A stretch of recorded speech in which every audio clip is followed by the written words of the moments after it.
Hi, I'm Sarah. And I'm Helen. And this is the Squiggly Careers podcast. This episode is part of our Squiggly Career Stage series, where we're talking about 5 different career stages and sharing some insights and some ideas that we hope will help you specifically succeed in these moments in your Squiggly career. We're covering career starters, returners, setbacks, changes, and today our focus is on career continuers. And I am passionate about all the stages that we've covered, but I think today's topic of continuers is just one where I feel like there's still a lot of work to do. Obviously for individuals in this stage, and that might be you if you're listening, there might be quite a lot of things for you to do and consider about your career, which is what we're trying to help you with. But I just feel broadly there is more work to be done here, and I'm actually really excited about how Squiggly Careers can make that happen and be supportive to people at this stage. So maybe consider today's episode kind of a start to our work on career continuers. We recognise that other people have expertise that we don't in this area, and that is why we have guests on this episode to share some of that with you. So you are going to hear from my conversation with Andrew Aitken, who's an economist at the OECD. All sounds very formal. We don't often have economists on the podcast, but the OECD is the Organisation for Economic Cooperation and Development. They work with over 100 countries to promote policies that improve economic and social well-being of people. They have done a really good report, which I actually went to Paris to launch, which is the report on promoting better career choices for longer working lives. There is some very compelling research in that report about why we need to focus on careers in later life, both for individuals and their opportunities, and also economically, why that is a good thing. So you're going to hear Andrew just give a bit of a summary of some of that stuff, I suppose, just set the scene for career continuers. And then you are going to hear Sarah's conversation with someone that we are a fan of out of all of her work on gender and generational diversity, which is Avivah Wittenberg-Cox. And Sarah, what can people expect from that conversation? You can expect Avivah to be as brilliant as she always is. So she brings incredible energy. She calls things out. She's very honest and direct, and she will say what she thinks, and where there are gaps, she's kind of not afraid to actually make people aware of those gaps. But she's also got lots of practical experience from the conversations that she's having with people in kind of later life career stage, but also with organisations too. I could spend a long time listening to Avivah, so she is definitely worth spending some time listening to and learning from. And as well as the conversations we have today in this episode, we've also got the Career Continuers Guide. That is a PDF document that you can download for free. We will link to it in the show notes. It includes coach yourself questions. It's got a tool for you to try out so that you can reflect on this stage and what it means for you at the moment. We've also got an additional interview with Lindsay Simpson, who runs a brilliant organisation called the 55 Redefined Group. I think they are doing some great things with companies in this particular space. So please have a look at that. Share this episode, share the guide with anyone that's in this particular stage. And actually, one of the things that is interesting to read a bit about is kind of how you describe and think about this group. So one of the things that people respond really well to is when we share our squiggly swaps. So these are words that we can use that are much more reflective of how work feels right now.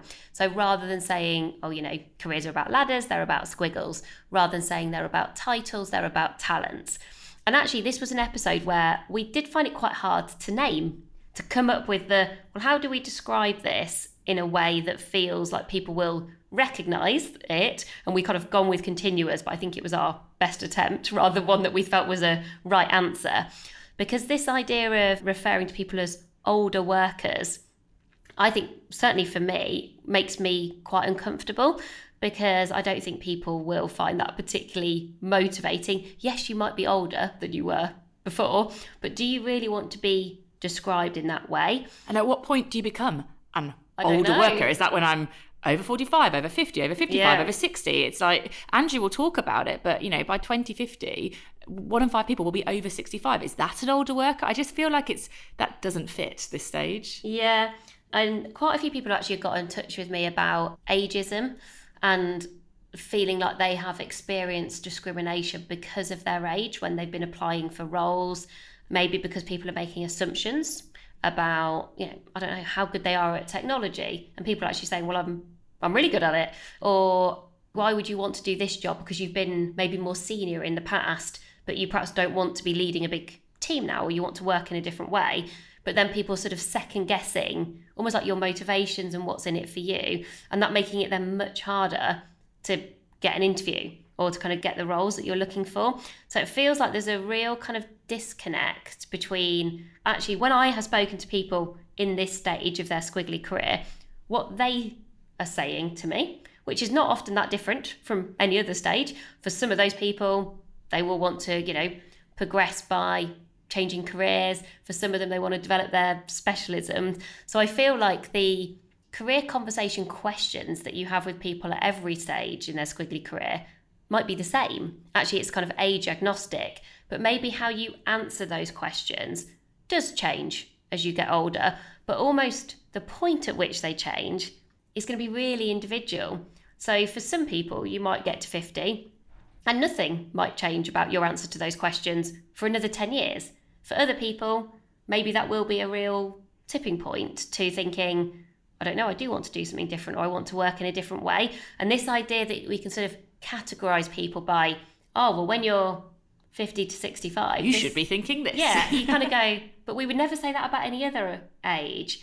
So, it's that whole thing about ask people what motivates them, ask people what they want from the work that they do, rather than assume. And I think there are quite a lot of assumptions about this group. Yeah, I think this is a particularly important episode for people on both sides of this career stage conversation to listen to. So for the individual who might think of, well, I'm a career continuer, I feel like I'm facing into ageism, I feel like this is something that I need to kind of address for myself, but also the person asking the questions, like the manager or whoever. I think we all need to think about the language, we all need to think about how we talk and support people at this stage in the way that works for them. And so hopefully you'll hear why we need to do that from Andrew. Hopefully you'll hear a bit about how you can do that from Avivah. Just like this is a stage for Career Continuers, I think this is also a conversation that Sarah and I would like to continue beyond this episode.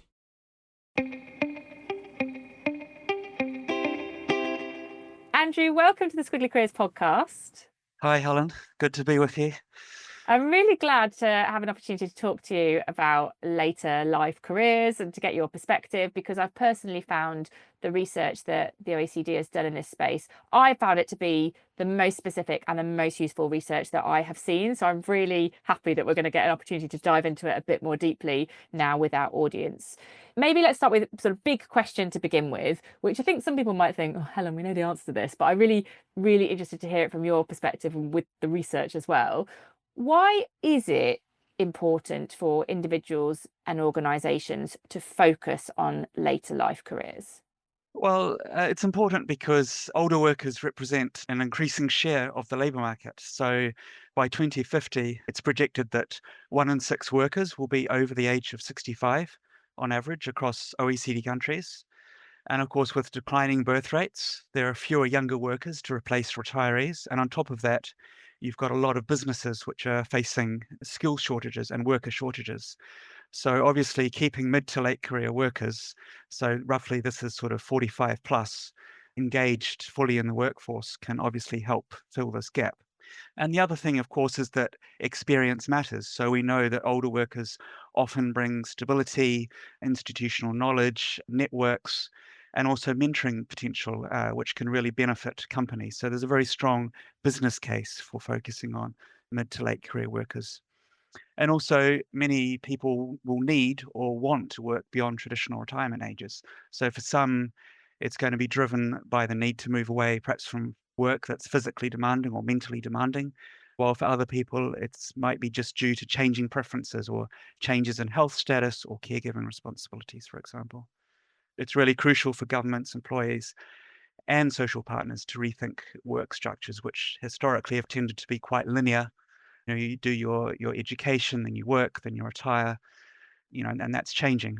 And of course, we're also seeing that employment rates have improved dramatically. So, for example, in the UK, in the last 2 decades, among 55 to 64-year-olds, the employment rate has risen from 51% in 2000 to 65% in 2023.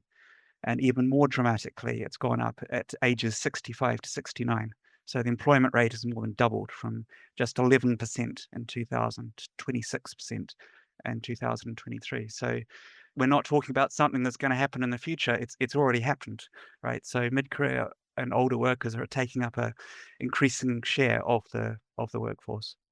And doubling employment rates make it sound like this is all happening very easily and very naturally, and people will just approach these kind of different milestones in their career and the opportunities will just be open to them.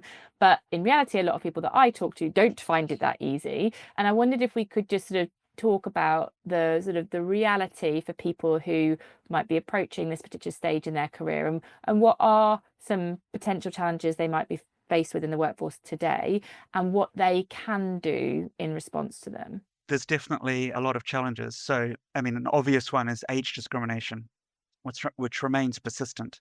So in a survey we did at the OECD with AARP in the United States, in 12 OECD countries, we found that in the UK, just over 30% of workers over the age of 45 had experienced age discrimination in the workforce.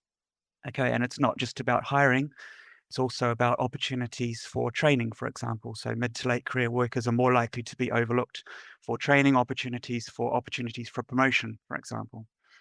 That's a big one. And of course, it's not also structural or institutional ageism, but it can also be self-directed.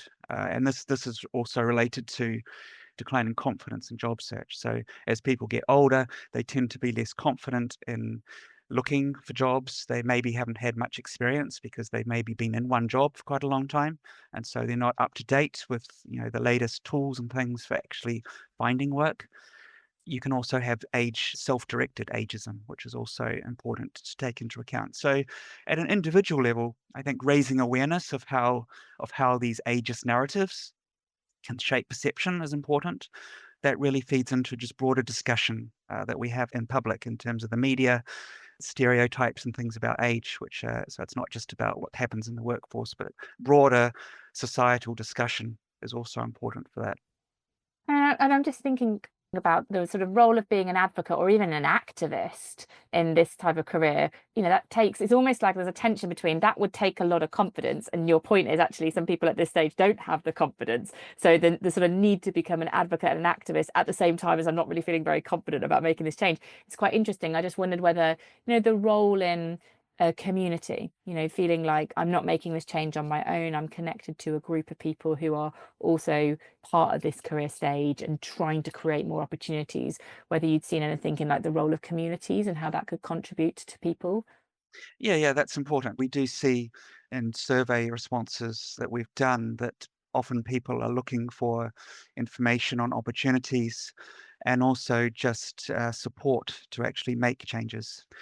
Again, some older workers just don't have these networks. So building those kind of networks can be really important to getting in the door to having a job interview, for example. One of the bits in the research that sort of stuck out to me, and obviously, I'm looking at things all the time with like a Squiggly Careers lens on them, but there was a point that I saw about sort of career mobility and people who are sort of in later careers actually making a move, kind of doing a bit of a change or a pivot or a squiggle or whatever you want to call it, but that actually having lots of benefits in terms of their longevity. So sort of mobility at midlife and beyond leading to longevity in their career. I wonder if you could just talk about that a little bit more. I think it's a really interesting point for people to think about. Or could this be the right time for me to make a squiggle, particularly knowing what the research reveals on that point?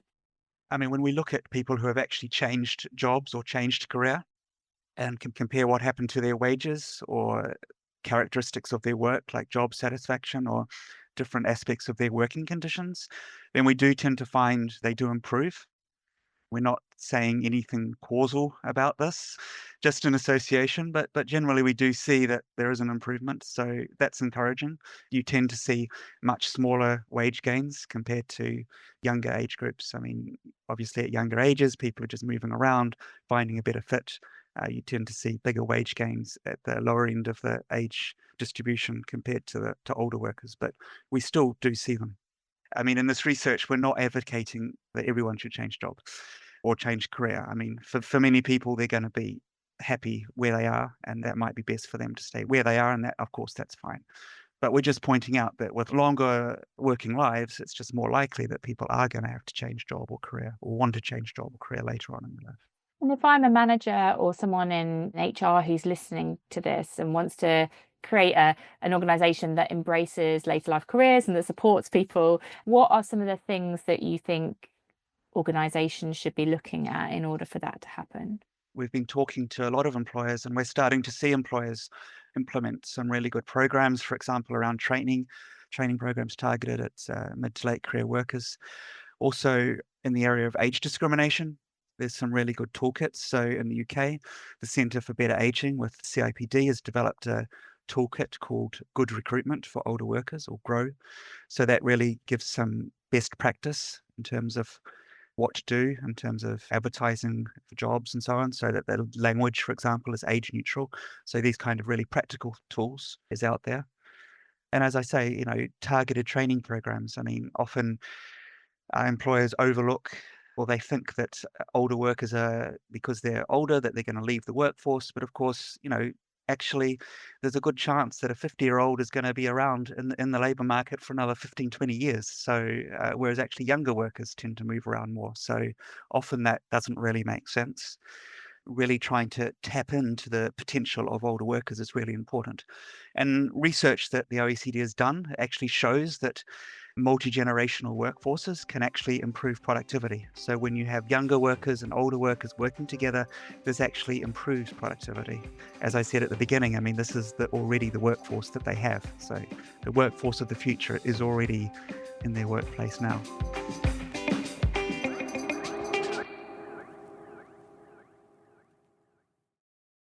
So I think Andrew has done a brilliant job there of setting the scene when we think about Squiggly Career Continuers.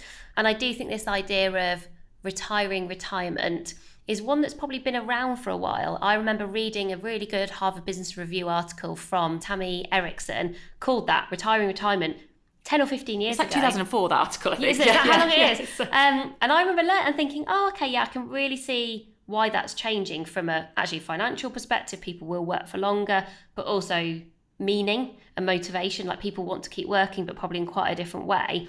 And I think what Avivah will talk to you all about now is this is something that we know, but there's probably not enough action. There's a bit of a kind of knowing doing gap here.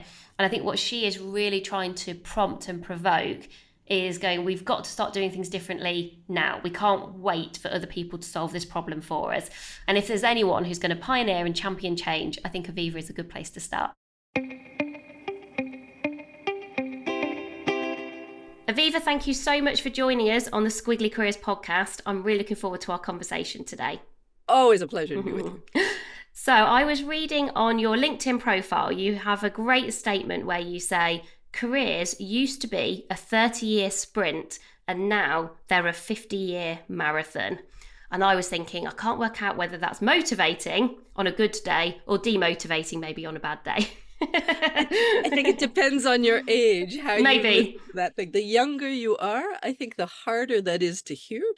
The closer you get to 50 plus, the more attractive that idea becomes, because people don't really like the idea of stopping, doing nothing, going and playing golf. It might be momentarily interesting to some who've been kind of tired out by many decades. But for most of us, what I call Q3ers, or the people over 50 and under 75, it sounds a little dull. And I was looking at some stats. So by 2050, 25% of the OECD population will be over 65. When you look at, the latest McKinsey reports, there's some interesting McKinsey research.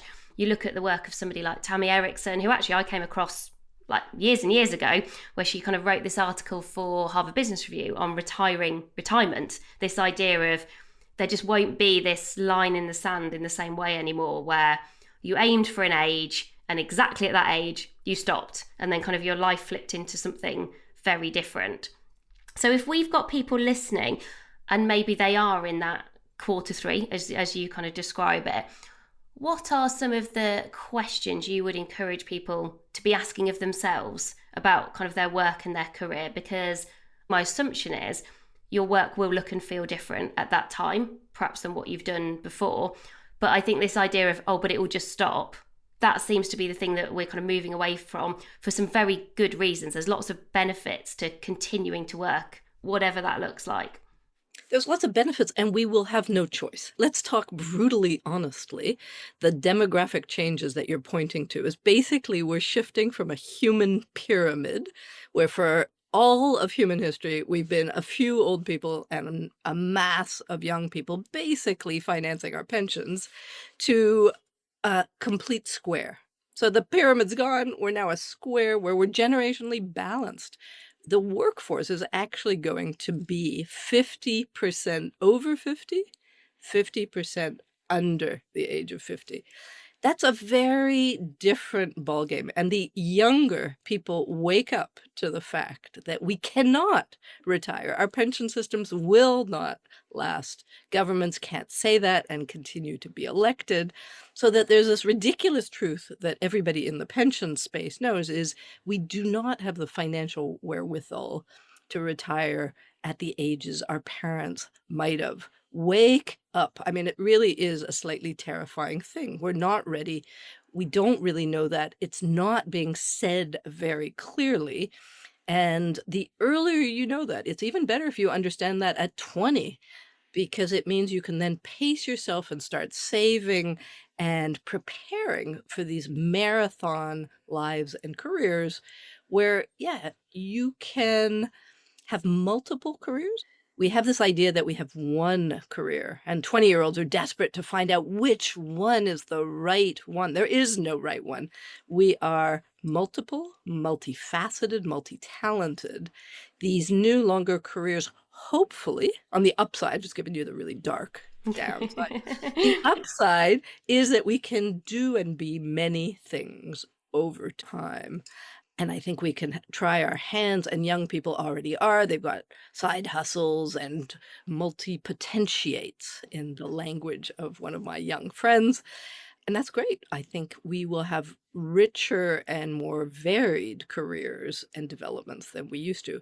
It's very hard to learn this at 60. Like, oh, at 60, I want to reinvent myself is harder than realizing at 45 that actually post 50, I'm much more intrinsically driven. And generally, and I'd say especially women, come 50, it's like, you know what? I've given, I've done, I'm done pleasing others.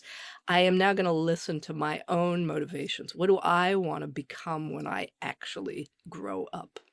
And people over 50 are very much in the same kind of parallel journey as a lot of people in their 20s. It's a journey of self-discovery. It's what do I want to be? What do I want to learn? How do I want to reinvent? And forget recreation. We want to go into recreation. And that's a lot more exciting than a couple of years on the golf course. I was with a group last week, and everybody in this group, and it was hundreds of people, over 500 people, were going through restructures and redundancy in their organisation. And I definitely heard from some of those people who were older, who were kind of saying, I am concerned that the job market kind of works against rather than for me.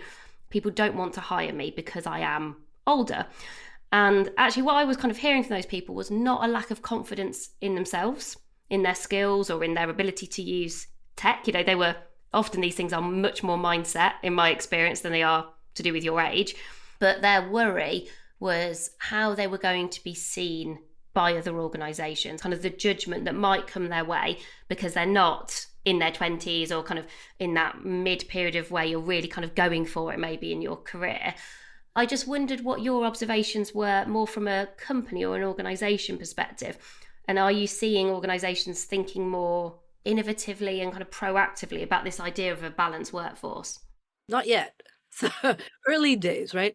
So this whole phenomenon of longevity and new demographics is not exactly new, but it's newly hitting reality. So the rubber now is hitting the road. I'd say post-pandemic, we understood a little bit what was going on and what was happening to older people. So I think there's a lot of waking up gently. Now we're sort of on the same thing with the older, is that the increased labor force of the last 10 or 15 years has been almost entirely older people staying in work longer, with a few companies that are welcoming that trend. But on the whole, no, the workplace remains extraordinarily ageist. And companies and employers, and especially recruiters, don't really care if you have 20 years experience or 5 years experience. 5 is usually better because the stereotypes, you're younger, you're hipper, you're faster to learn, you're tech friendly, you're none of which is true or proven. The OECD has done some great studies on the fact that if you hire people in Q3, you actually have more loyalty, more better performing teams. You have people who have an extraordinary amount of knowledge that they can train and develop the next generation. There are a lot of upsides to intergenerationality, but you have to get through and in the door. And that is still a bit of a challenge when hiring managers have been proven to be incredibly ageist. So the work when you're in this position is to accept that reality and prepare yourself for it. They don't really care about experience. What they care about is credentials.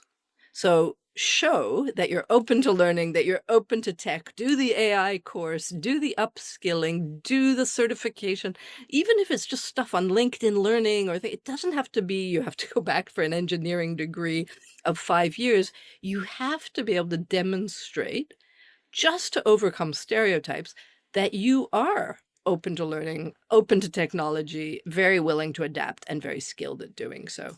And that will reassure and overcome some of the barriers to entry. And then all of the strengths that older workers have can be brought to bear in the workplace. But I think it's just for us to calibrate where we are in history and that it's going to take. This is a sort of a systemic challenge that we're talking about. And as you've described, not something that is going to change overnight. So this will kind of progress over time. But what would you like to see change quickly? That you think, I've seen that there are some maybe small actions that aren't going to transform everything, but that do make a difference. Whether these are things that individuals can do or that organisations can do. What are those changes that we should all be considering? Entrepreneurship, for one. Again, remember women when we couldn't get into the corporate world or we couldn't get promoted? We started an awful lot of businesses, and you and I are pretty good examples of how that worked out for us. So a huge part of entrepreneurship these days is the over 50s, who are seen as, for all kinds of reasons. I'd say one is entrepreneurship, just consider it, explore it. And the other thing is take a bit of time. What a lot of people don't do, especially if they've been made redundant, or it's an extremely emotional time. You're huge issues of status and identity loss, and you're kind of lonely and alone, and we don't always share some of these issues. So I'd say take a pause, find a group, don't go it alone, and use the opportunity of time to actually you see this as an opportunity to do something you might rather do. Who are you now? Who have you become? Take a little bit of time to digest the past. People are very often in too much of a hurry in midlife transitions. They think it's going to be a question of months. It is sometimes a question of years because we have a lot to digest and to think about, and use the time and the opportunity and hopefully a good peer group or training program or educational resource to meet others in the same situation and explore who you want to become next, and see that as a kind of adventure and an opportunity to become even more, do something that you might believe in more, that you might be more interested in, that you always wanted to do but didn't have time for. These are the moments, the gifts of these crises, is to give us a chance at reinvention. Grab it. And what's one change that you want organisations to make? Lots of people working in organisations and can often create change or influence change, or are in kind of positions to lobby for some of these changes to happen. So in an organisation, what do you want to see that might be different, that would support this kind of balance of intergenerational work? Well, I'm still at the first step, which is wake up. Organizations need to wake up to the new demographics. The fastest way to do that is measure what percentage of your employees are over 50. and under 50, to realize that the future is not the young. In our new weird square demographic shape, the future is the older, as consumers and as talent. And so the question is, if you're completely youth-oriented and think that you've got to move these young people in and through your structures, the way a lot of professional services firms, for example, are structured, the idea is, what if there are no more young people? What if there are a lot fewer of them? And what if a lot of the knowledge actually exists in people older than you're expecting, and they're about to walk out the door, or you are kicking them out? So wake up to the fact that, yeah, your future lies in this new, entirely new generational balance, which will take some attention to design back in. We are absolutely not designed for generational balance. We're designed on the old pyramid.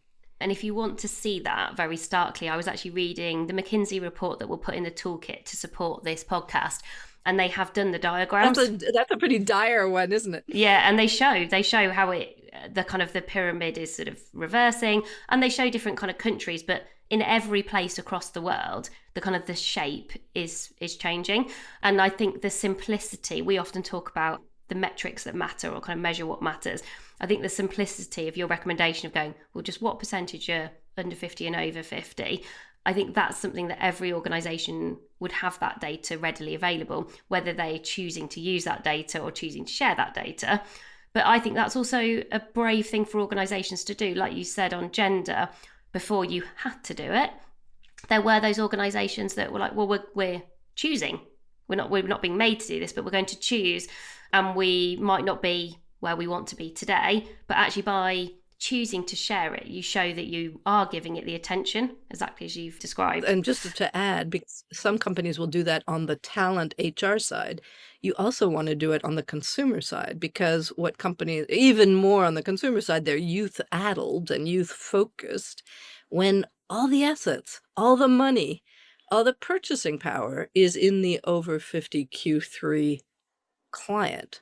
And understanding that and adapting to that reality, which is also increasingly female, because that's another overlap between gender and age, is women are set to be inheriting and making a huge kind of wealth transfer in the coming decades. Companies might want to keep an eye on that too. There's a huge amount of opportunity in this longevity economy for companies that will be one step ahead of the game, just as there was in gender. If somebody is listening now and they are thinking about kind of reimagining what retirement's going to look like for them, so they're sort of in this transition period, and maybe they are not sure where to start. So they know where they are, but they're like, where do I go first? Where would you point people to just start learning a little bit more, whether that's something to read, watch, or listen to? They can come and do my short 3-session online course called the Midlife Rethink. I'm running one in April. They can look up the hashtag Careers Can Change, which is something organized by Phoenix Group, an insurance company in the UK, that's brought together over a dozen companies that are all working on midlife transitions. And they can look up, even in the UK, there's a national program of what's called the Midlife MOT, which is a service in job centers to help people rethink and reevaluate where they are and where they want to go next. If they've got a bit more money and a bit more time, they can check out Oxford has a new 6-month program where you can go and spend 6 months with a group of midlife professionals thinking about their next steps. A growing number of universities around the world are adding in these kinds of programs. So there's more resources coming. And we always finish our expert interviews by asking you to share your best piece of career advice with our listeners.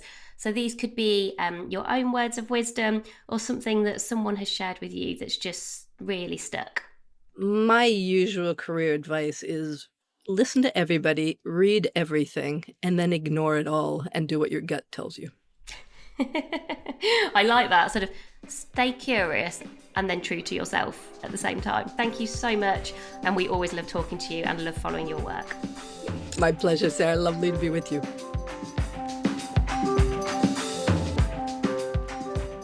hope you are feeling informed and inspired with that conversation with Avivah, which is always how I come out of any conversation with Avivah. Please do follow and support her work. Read the article the OECD have written, download the guide, because those things are there to help you, and please share them with other people that might be at this stage as well. But that's everything for this episode. Thank you so much for listening. I'm back with you again soon. Bye for now. Bye everyone.